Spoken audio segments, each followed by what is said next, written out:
대해서 이제 말씀을 같이 나누고자 합니다. 광야, 주로 이제 광야가 다양하죠. 예수님께서 시험을 성년에 이끌려 침례를 받으시고 사탄의 시험을 받으신 광야도 있고요. 오늘은 출애굽에 대한 광야에 대해서 같이 말씀 나누고자 합니다.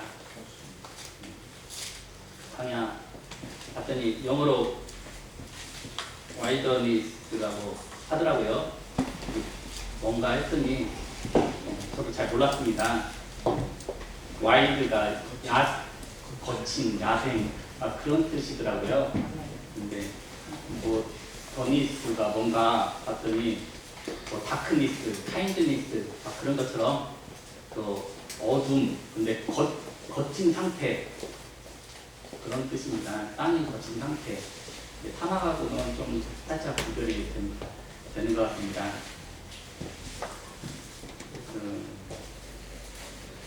이번 광야에 대해서 말씀드리면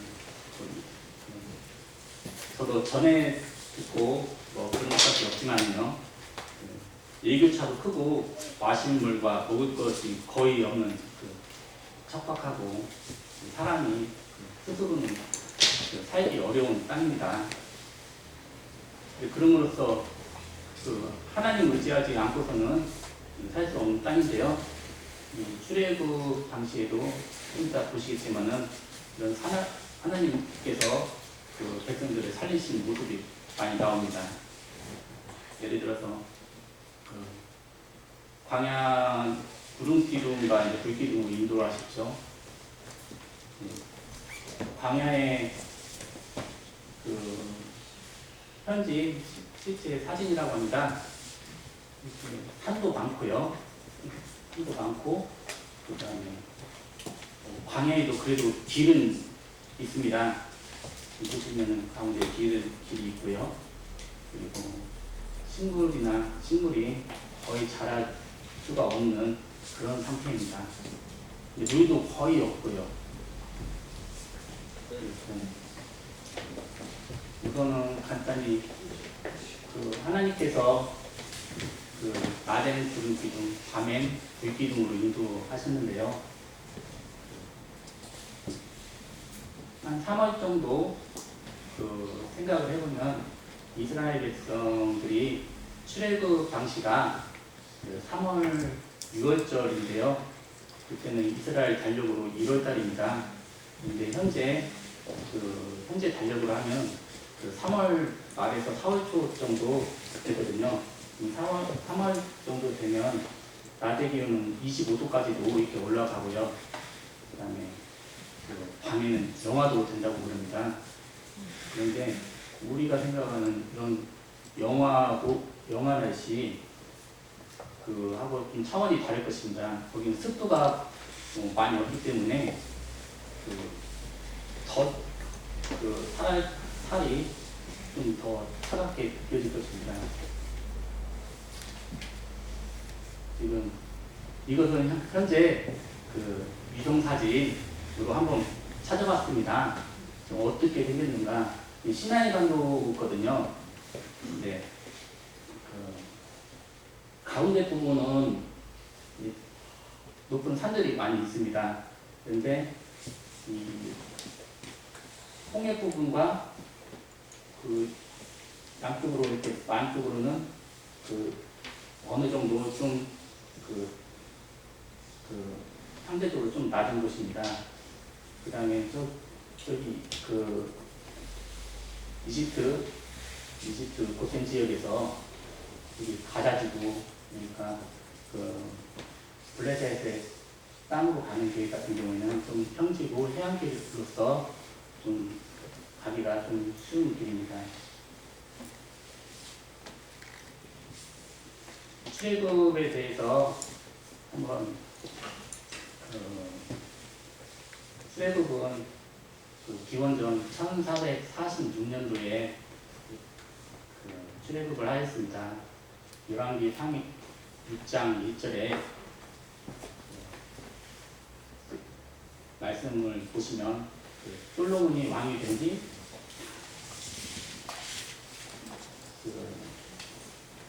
4년째 그리고 출애굽한 지 480년 만에 성전 건축을 시작했다고 말씀하셨습니다. 그러면 솔로몬이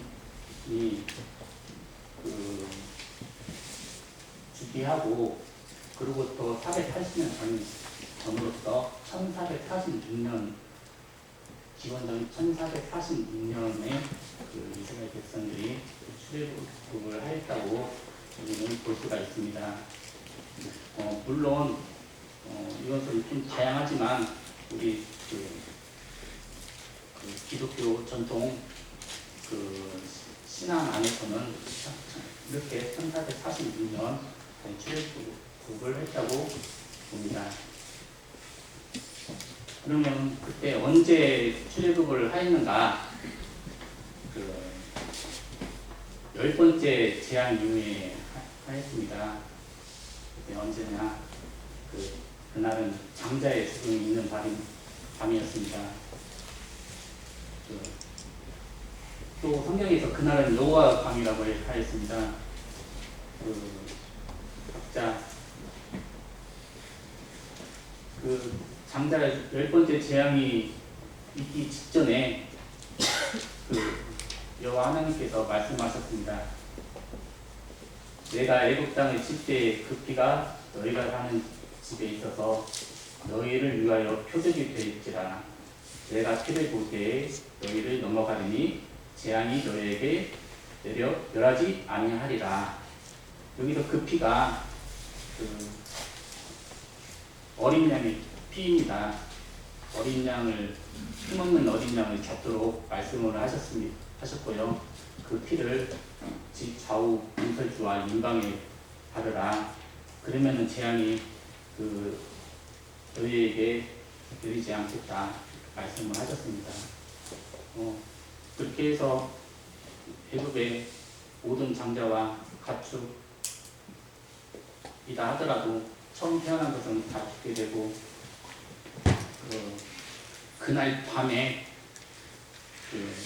바로가 급히 너희들 이스라엘 이집트를 떠나라 말을 합니다.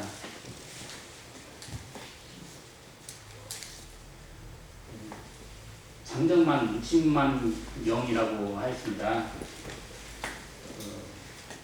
라암셋을 떠나서 뚜곳에 이르렀다고 했는데요. 라암셋이라는 곳이 어디냐면은 고센 지역의 중요 도시입니다.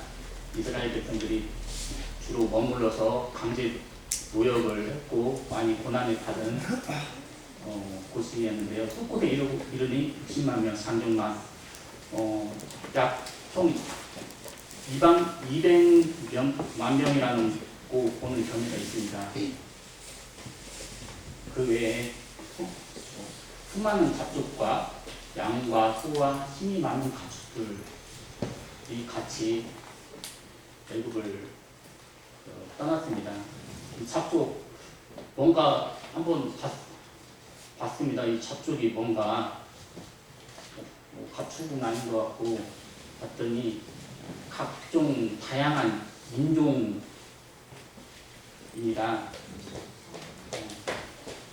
어떻게 되면 여러 가지 인종인데 애굽에서는 이스라엘 백성뿐만 아니라 다른 노예도 있었고 그다음에 또 혼혈이 된 사람도 있고 또 기회를 틈타서 이참에 애굽을 떠나자 하는 기회주의자도 있었고 했는데 나중에 출애굽을 하다 보니 이 잡족에서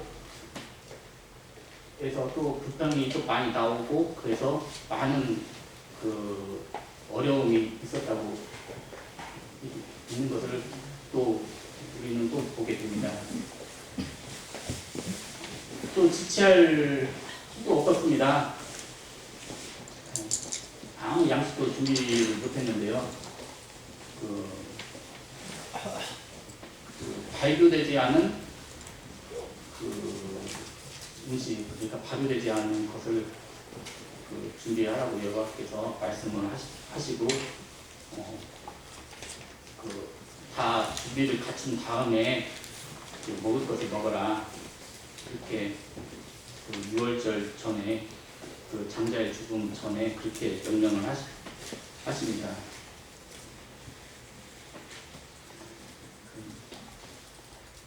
이 출애굽 경로를 한번 꾸며봤습니다. 기존에 있던 지도에 좀 보강을 좀 했거든요.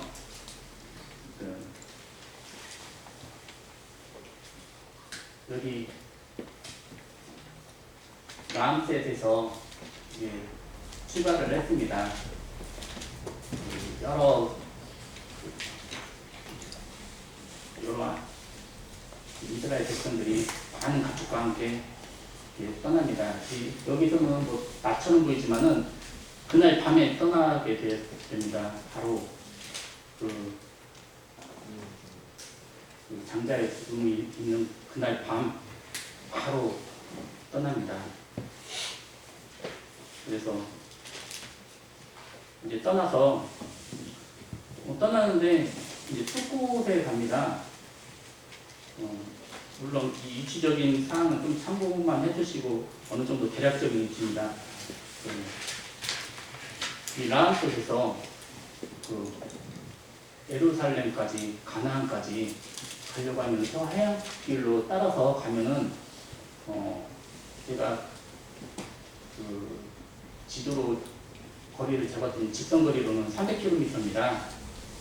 이 정도면은 한 2주면은 가지 않을까 이렇게 생각이 됩니다. 그런데 이스라엘 백성들은 40년이 걸려서 가나안 땅에 들어가게 됩니다. 우선은 숲곳으로 가게 되는데 숲곳으로 간 이유가 출애굽기 3장 17절과 18절 말씀을 보시면 숲곳으로 간 이유가 이렇게 나옵니다. 물론 여러 가지 인간적인 이유가 있겠지만은 17절에 바로가 백성을 보낸 후에 블레셋 사람의 땅의 길은 가까울지라도 하나님이 그들을 그 길로 인도하지 아니하였으니 이는 하나님이 말씀하시기를 이 백성이 전쟁을 하게 되면 마음이 돌이켜 애굽으로 들어갈까 하노라 하였습니다. 라고 말씀하셨습니다. 그래서 하나님께서 홍해의 광야의 길로 백성들을 돌려서 인도하시게 되십니다. 이스라엘 백성들은 모세가 지도자로 이끌었지만 준비가 되지는 않았습니다. 급히 떠났습니다. 노예 생활로 했고 하나님께서 그 연약함을 아셨습니다. 그래서 우선은 블레셋은 강력한 민족인데 싸우면 마음이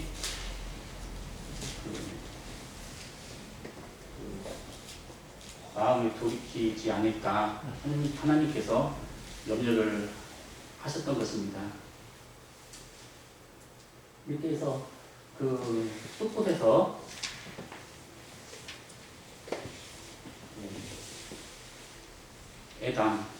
에담으로 가게 됩니다. 출애굽 3일 정도 이렇게 되는 때입니다. 그런데 에담을 보시면 이제 시나이 반도 광야로 본격적으로 들어서게 되는데요.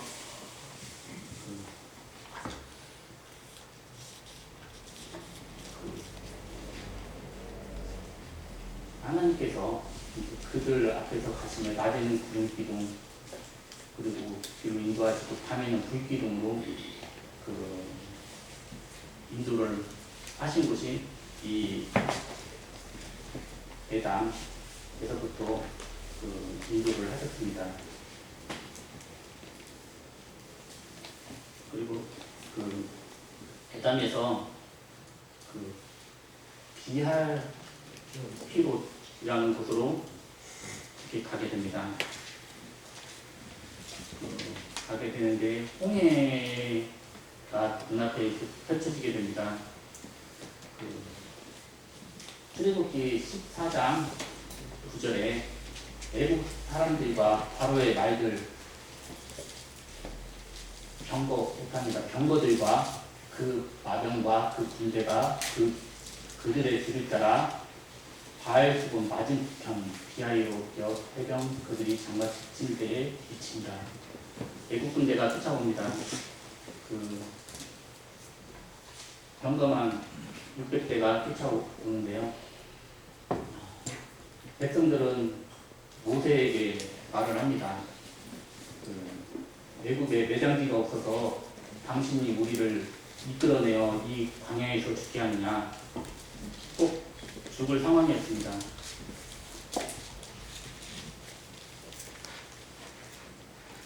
하지만 여호와께서 큰 동풍이 밤새도록 바닷물을 물러가게 하시니 물이 갈라져 바다가 마른 땅이 된지라. 하나님께서 큰 동풍을 일으키셔서 홍해를 가르십니다. 그래서 극적으로 이스라엘 백성들은 그 홍해를 건너게 돼서 살 수가 있었습니다. 그 홍해를 건너고 마라라는 곳에 이르게 됩니다. 출애굽 후에 한 8에서 9일 정도 되는 날짜인데요. 이제 마실 물이 없던 것이었습니다. 사람이 하루만 물을 못 마셔도 거의 갈증이 너무 심하고 쓰러질 수가 있습니다. 특히 광야에서는요. 그런데 그 마라에서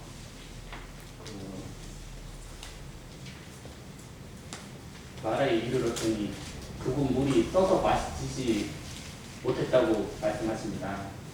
그래서 그렇게 해서 백성들이 원망을 하고 있는데 여호와께서 모세에게 한 나무를 가리키시니 그가 물에 던지니 물이 달게 되었더라.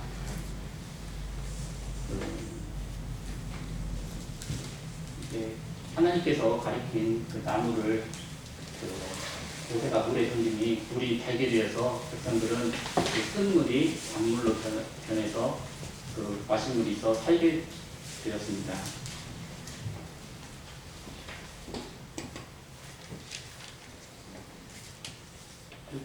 그래서 마실 물은 줬지만 이제 먹을 것이 이제 다 떨어집니다. 발효되지 않는 그 무교병을 준비를 했지만 다 이 정도 되면은 신광야에 도달했는데 한 30일째라고 나옵니다. 출애굽한 지 30일째. 사람이 30일 동안 잘 먹지 못하면은 쓰러질 수가 있죠. 그 이스라엘 자손 온 회중이 광야에서 모세와 아론을 원망하게 됩니다. 뭐라고 말을 하냐면은 너희가 이 광야로 우리를 인도해내어 온 회중이 주려 죽게 하는구나. 아까는 애굽에 내장지가 없어서 우리를 이 땅에서 죽게 하느냐 이렇게 말을 했지만 이번에는 이제 주려 죽게 하는구나 하고 원망을 합니다. 하지만 여호와 하나님께서 모세에게 말씀하십니다. 보라, 내가 너희를 위하여 하늘에서 양식을 비같이 내리니 백성이 나가서 일용할 것을 날마다 거둘 것이라. 이같이 하여 그들이 내 율법을 준행하나 아니하나 내가 시험하리라. 고 해서 매일같이 그 만나가 하늘에서 내리고 이스라엘 백성들은 그것을 매일 취하여 하나님이 주시는 양식에 의지해서 그 광야 40년을 버티고 이겨냈습니다. 이 만나 같은 경우에는 광야 끝날 때까지 하나님께서 은혜를 더해 주십니다. 내려주시고 은혜를 더해 주십니다.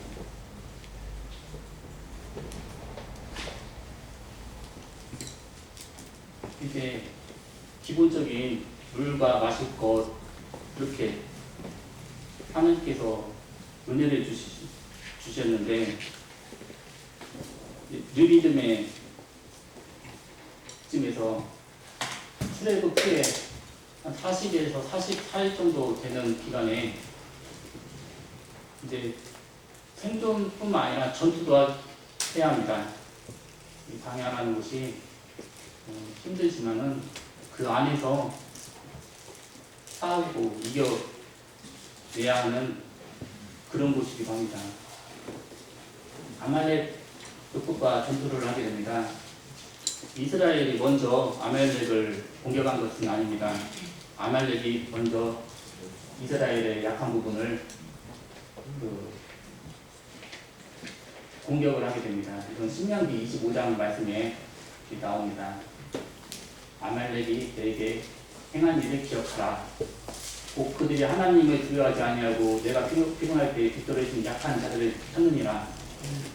이것은 아말렉 그 경우에는 그 뒤에서 공격하는 자, 시험을 그 영적으로는 의미를 하기도 합니다. 모세가 여호수아에게 이르러서 우리를 위하여 사람을 택하여 나가서 아말렉과 싸우라고 말을 합니다. 그리고 모세는 하나님의 지팡이를 손에 잡고 산 꼭대기에 서게 됩니다.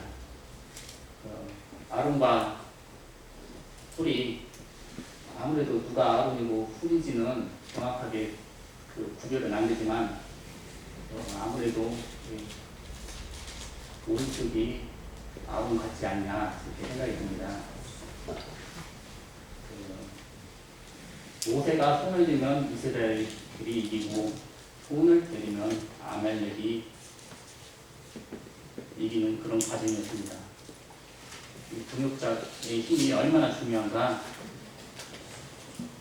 그 아말렉과 전투에서 우리는 다시 생각을 해볼 수가 있습니다. 그 결국에는 이스라엘 백성이 아말렉을 물리치고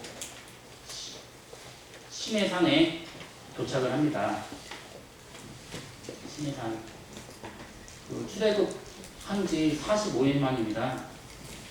45일 만에 그 모세가 그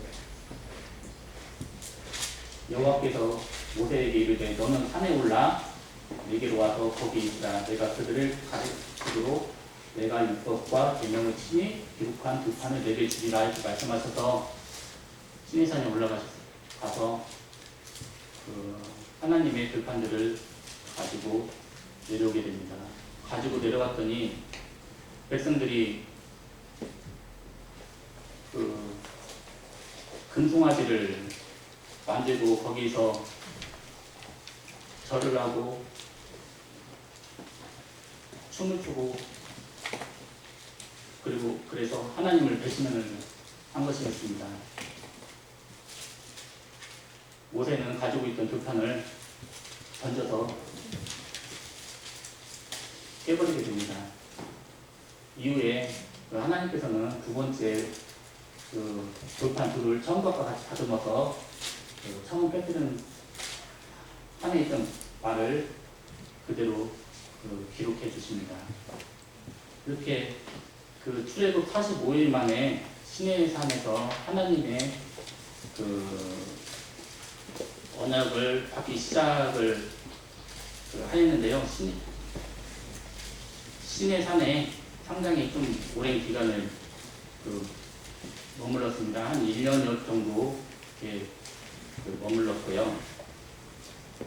이제 시내산에 따라서 그 바람광야라고 있습니다. 거기에 가데스라는 곳이 있는데요. 출애굽한 지 1년 2개월 정도 지난 시점입니다. 근데 가데스에서 가나안으로 정탐꾼들을 보냅니다. 12 정탐꾼들을 보내는데요.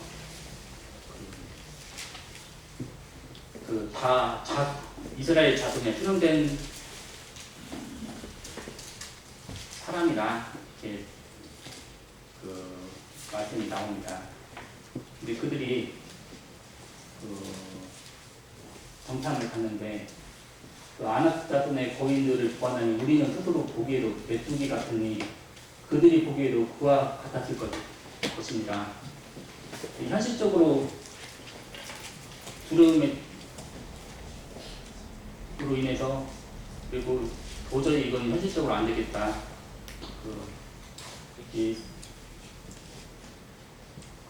이렇게 보고를 합니다. 여호수아와 갈렙만 제외하고 이렇게 보고를 해서 하나님께서 노여움으로 이 정탐기가 이 40년의 세월을 이 광야에 머물도록 말씀을 하십니다.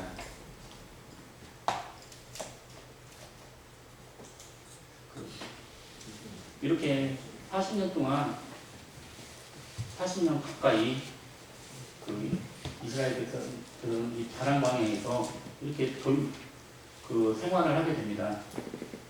그리고 거의 40년이 가까워졌을 무렵 여기 호르산이라고 있습니다. 호르산에서 모세의 형 아론이 죽게 됩니다.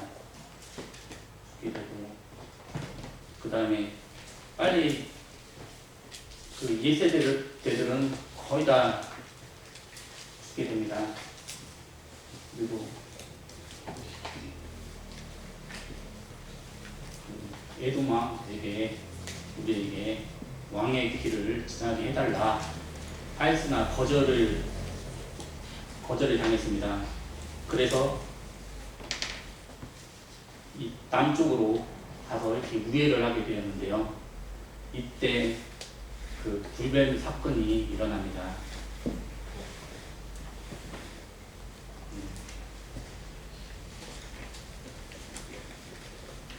불뱀 사건이 일어나는데요.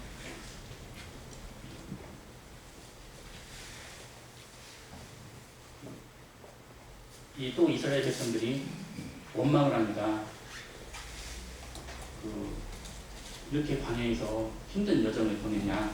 그래서 하나님이 진노를 하셔서 그 백성들을 불뱀을 내려서 백성들을 물게 합니다. 그래서 하지만 모세가 하나님께 간구로 기도드려서 장대에 녹뱀을 만들어 달라. 그를 보는 자마다 살리라고 말씀하십니다. 이 주님의 십자가 사건을 예표하고 있습니다. 그리고 마지막으로 맨 위에 모세의 죽음이라고 써있는 르보산에 가게 됩니다. 모세는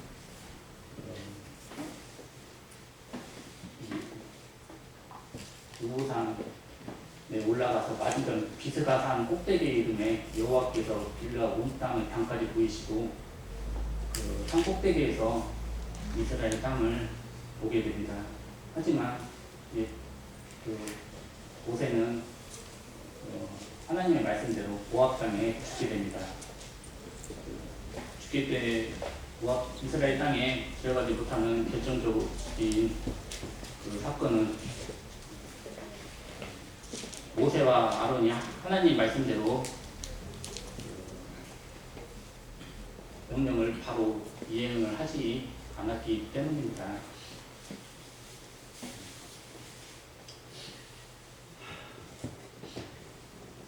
어떻게 안 했냐면요.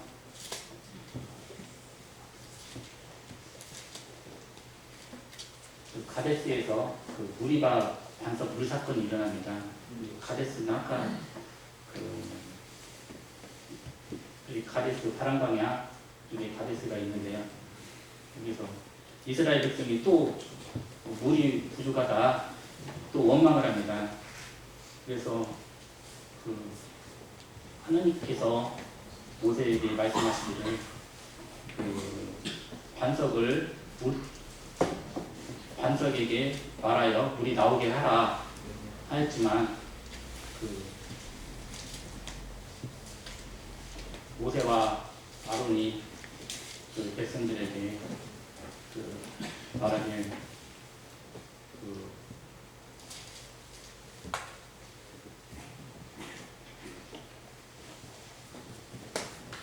백성들에게 그 꾸짖듯 말을 하였습니다. 이 반역한 자들아, 이 반석에서 물이 나오는 것을 나오게 하라 하고 지팡이로 그 반석을 치게 됩니다.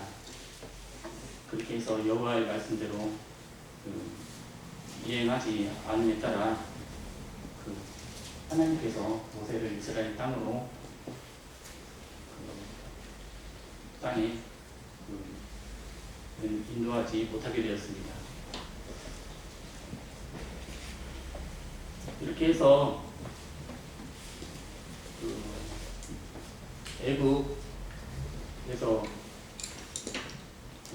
이스라엘 땅까지는 약 이주문 갈 것을 40년이 걸렸습니다. 한번 생각을 한번 해봤습니다. 저도 우리 교회 처음 구원받고 10년이 넘었지만 이곳까지 물리적으로는 10초만 나옵니다. 그런데 10년 이상이 걸렸습니다. 이걸 생각해 볼 때 아직 부족하지만은 하나님께서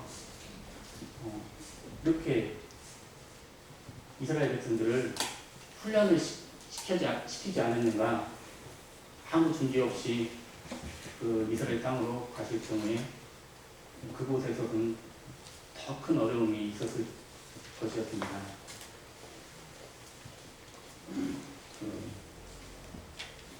이것이 뭐냐면요.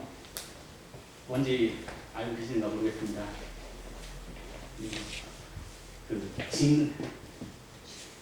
흑쿠키라고 합니다. 흑쿠키. 아프리카는 아니고요. IT라는 그 중앙 아메리카 그 쿠바 밑에라는 나라인데요. 이 나라가 어느 나라냐면 1800년대 초반에 프랑스로부터 독립을 합니다. 근데 독립을 하는데 최초로 흑인 국가, 전통적인 그 아프리카 국가가 아니고요. 독립한 최초의 흑인 국가가 됩니다. 현재 아무 준비가 없었습니다. 독립은 해야겠는데 프랑스하고 각종 혁명을 일으켜서 독립을 했습니다. 하지만 준비는 되지 않았습니다. 독립하고 보니까 이제 프랑스의 위협이 계속 있어서 프랑스로부터 계속 위협이 있으니까 협상을 해서 막대한 배상금을 물게 되고 독립을 하게 됩니다. 그리고 여러 가지 기금이라든지 여러 서로 공동체가 또 내분도 일어나고 단합이 안 됐습니다. 그리고 앞으로 나갈 가장 중요한 건 비전이 없었던 곳이었습니다. 근데 이 비전이 없는 상태에서 막상 독립을 하고 보니까 경제가 무너져서 이렇게 하나에 100원도 안 되는 흡스티라고 하는데요. 이것을 먹으면은 많이 먹으면 또 잠이 깨지게 돼서 죽을 수도 있다고 하는데 어쩔 수 없이 많은 국민들이 이런 쿠키를 좀 먹을 수밖에 없다고 그럽니다. 광야, 광야 말씀에 갑자기 독일이거든요. 독일 사진을 올렸느냐면요. 2차 세계대전 전이었습니다. 12 전인데 또 세계대전 진행 과정에서도 독일은 루터교가 대다라고 합니다. 그런데 전쟁을 하게 되면은 종교인들이 핍박을 받게 됩니다. 이 루터교도 핍박을 받아서 히틀러에 협력을 해라.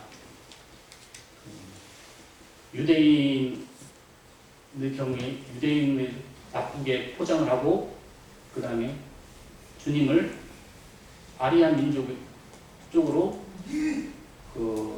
강조를 해서 설명을 해라. 이런 협박도 받고 그럽니다. 그래서 이때 당시에 나치는 유대인 말살 정책을 폈죠. 그래서 일부 신앙인들이 여기에 반대를 해서 순교를 한 사건이 있습니다. 이 광야의 시기가 우리 교회도 언제든지 닥칠 수가 있습니다. 그러나 전반적으로는 나치에 협력을 해서 공범이 되는 경우도 우리는 볼 수가 있습니다. 물론 다 루터교가 공범이 됐다고는 말은 못하지만 이렇게 대세에 따라가고 말았습니다.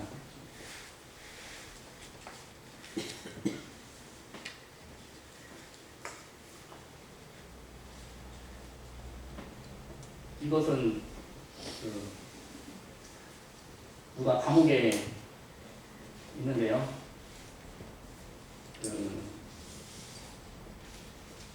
현민이는 아는가 모르겠습니다. 좀 배웠을 건데요. 존 버넌이라고 설교했죠. 영어로는 순례자의 길을 지은 작가입니다. 왜 감옥에 갇혔냐면요. 영국의 1600년대에 영국은 그때 당시 카톨릭으로부터 성공회라고 카톨릭이 아니고 성공회라고 국왕이 기독교의 수장이 돼서 어느 정도 카톨릭도 수용하지만 그렇다고 카톨릭은 아닌데 개신교입니다. 그런데 그때 당시에 허가받지 않으면은 복음을 전할 수가 없었습니다. 존 버넌은 복음을 전하다가 감옥행 12년 살해를 하고 여기에서 바로 유명한 철로역정을 만들게 됩니다. 이렇게 그 12년 동안 광야 생활이었을 것입니다. 하나님께서 그 안에서 이 존 버넌의 마음을 다듬지 않았으면 이 유명한 많은 그리스도인에게 영감을 주는 이 작품이 나오지 않았을 것입니다.